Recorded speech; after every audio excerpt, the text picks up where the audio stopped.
අපි අමාරුයි නේද? මම පොඩ්ඩක්වත් හදාරින්නේ නෑනේ මගේ පාඩුවේ ඉන්නේ. ඔයා අහන්නනේ මේ කිව්වා යවන්න මේ කිව්වා යවන්න.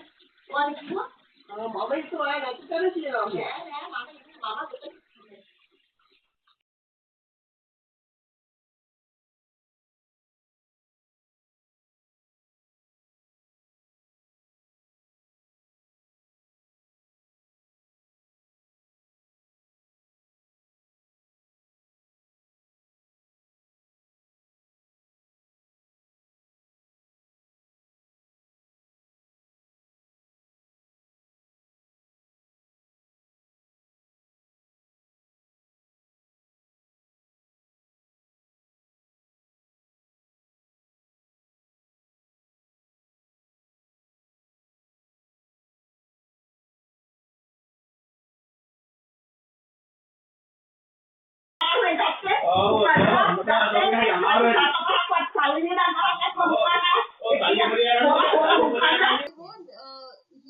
I want to know, everybody to know he is not capable for anything.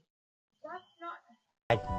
තාජ මහත්තයා බලනවා පූසා මම කී පාරක් කියලා තිනවද මේ මුඩුක්කුව සුද්දෙන් තියාගන්න කියලා මං කිව්වා මේ පාර දඬුවම් දෙනවමයි කියලා මොකද බලන් ඉන්නේ කියනවා නිදහසට කරුණු මේ පාර කියන්න තියෙන්නේ මොකද තමුසෙට කියනවා වහාම බොරු නොකිය නිදහසට කරුණු වහාම කියනවා මොකොත්ම නෑ මේ පාර නිදහසට කියන්න කිසිම දෙයක් නෑ කිසි දෙයක් නෑ ඒක හරි පුදුමයි ඇයි නිදහසට කරුණු නෑ කියන්නේ වෙන දෙයකට දෙකක් කියන්නේ ඒක හරි සාර නිදහසට කිසිවක් නෑ කියන්නේ මාක කණ්ඩ තරංගොට මට දාන්න මායිතු වව් ඔහෙට ලොක්කෝ එක රාජකාරී නිසා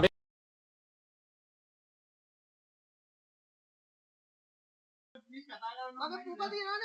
මගේ පුක ෆොටෝ එකක් අරගෙන